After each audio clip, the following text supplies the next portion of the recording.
Let's look at the cultural approach to organizational ethics. We're going to look at especially as how cultures change, elements of ethics take on different roles in society. And we're going to look at specifically the elements of individualism and collectivism and how that influences organizational ethics. So, the key ideas that we're looking at, and this is based on the book Generation Me by Jean Twenge, which is a book that was real popular last decade about how millennials are different than previous generations. Now, millennials are generally people that were born between 1980 and 1995, so they're not the youngest generation. That would be Generation Z right now. But the millennials, everybody agrees, tended to be different than the previous generations, Gen X and baby boomers. And one of the key ideas is that that leads to this change is that the culture of each succeeding generation in Western civilization is becoming more and more individualistic. And this has been happening for generations.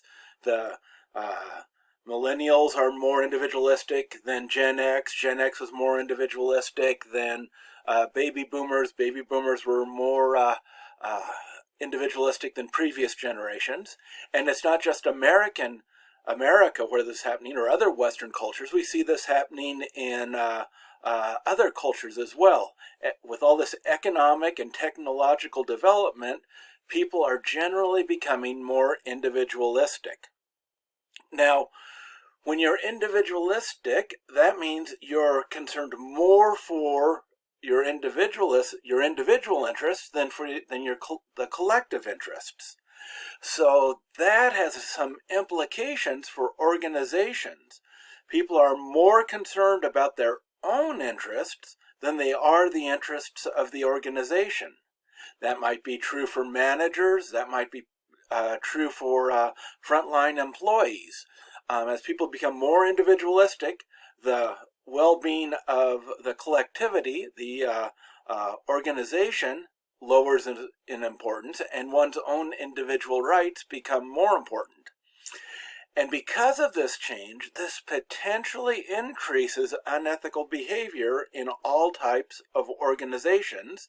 And with each succeeding type of generation, we see new issues that come up and the need for new rules and regulations to keep people from acting unethically.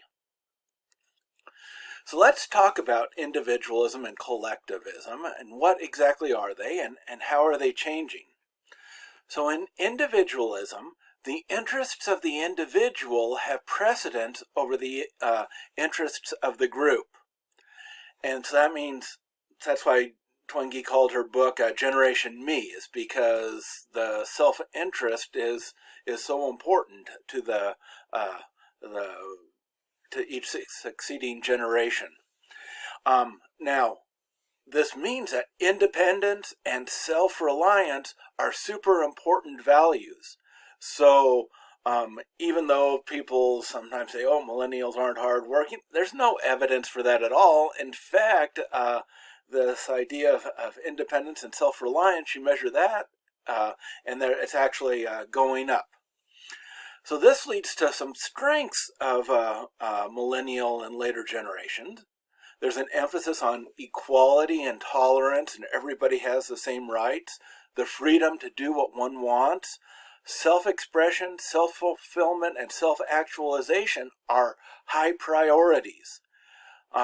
If work doesn't lead to self-expression, self-fulfillment, self-actualization, people are quicker to bail from an organization than they were before. But part of the problem with this is that it can lead to low cooperation and high narcissism. And we measure the levels of narcissism of baby boomers and Gen X, and it tends to be lower on the average than millennials and Gen Z. And this low cooperation and this narcissism is strongly associated with unethical behavior in organizations. Collectivism, on the other hand, which in many ways is considered the opposite of individualism, especially if you look at a culture, an organizational culture, a national culture. You can have individualism on one end and what did I say? Individualism and collectivism at the other end, and cultures will be on a line in between it. So the opposite of individualism is collectivism, where the interests of the group have precedence over self-interest. And not only do the interests of the group outweigh the interests of the individual, the interest of the in-group is prioritized over out-groups. So whatever you consider your in-group, whether it's your organization or your ethnicity or your family or your country, that gets prioritized over out-groups. So in collectivism, love and social skills and service towards others are really important because this group is so important, and you need these values push you to towards these expressions of collectivism, love, social skills, and service, because they benefit the collectivity. So some of the strengths of collectivism are an emphasis on contributing to society and to other groups. And I know I'm a Gen Xer, and I've just always felt this really strong need to contribute to the well-being of a society. Close relationships are easier to form, and you see that in how marriage relationships are dropping with the younger generations. There's fewer and fewer people that are getting married. Strong communities and organization where everyone has a role to play is a value of collectivism. And there's a famous book called Bowling Alone, and how Americans used to do everything in groups, but now so many of their activities, even recreational activities, are done alone. And there's the idea of carrying out one's duty as a source of satisfaction. And as society becomes more individualistic, the role of duty plays less and less a role. Now, on the downside, collectivism can lead to conformity and a lack of critical thinking. Oh, I'm going to do this because the group wants me to do it, not because it's right or it's the best, but because that's how we've always done it. So that's individualism and collectivism. Now we can also we can look at the averages over cultures, but we can also look at how individuals rank on individualism and collectivism. And it's interesting that in individuals, you can be both individualistic and collectivistic, high in both, low in both, high in one, low in others. And so that's what these next two slides are about. It's kind of a measure that you can use.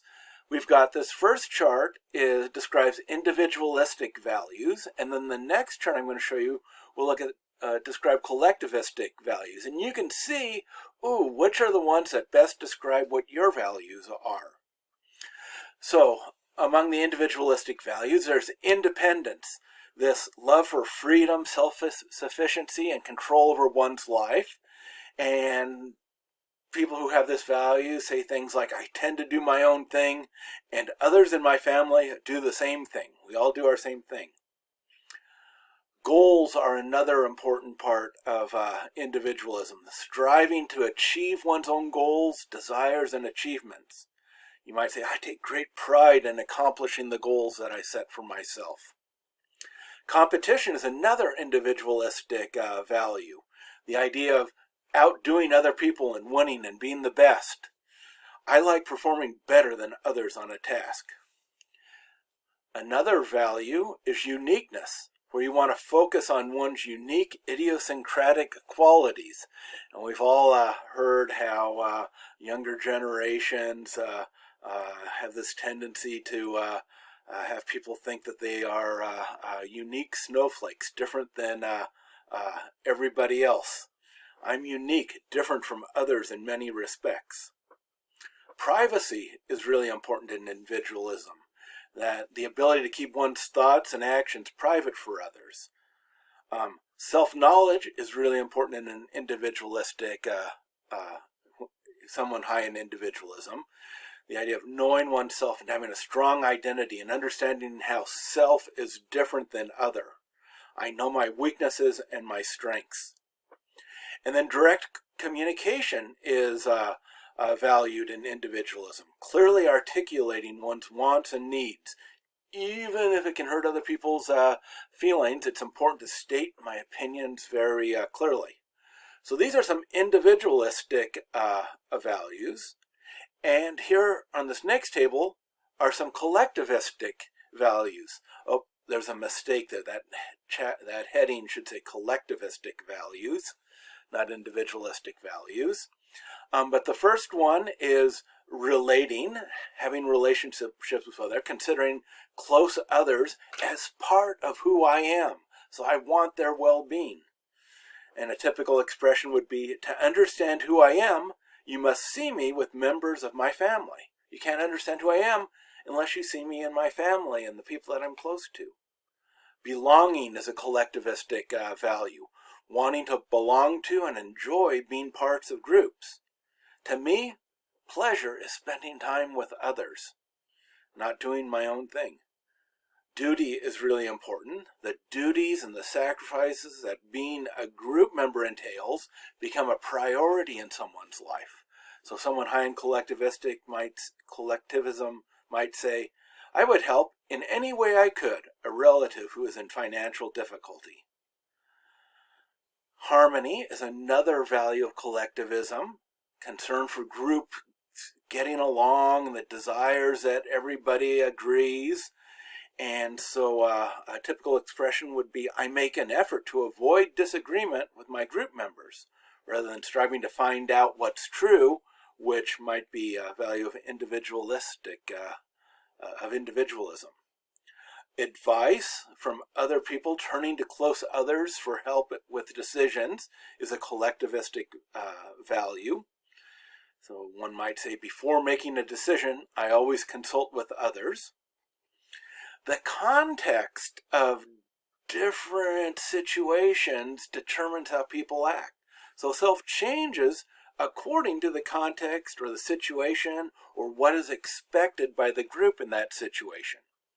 So a typical statement would be, how I behave depends on who I am with, where I am, or both. And then collectivism also tends to put an emphasis on hierarchy, that everybody knows their place in society.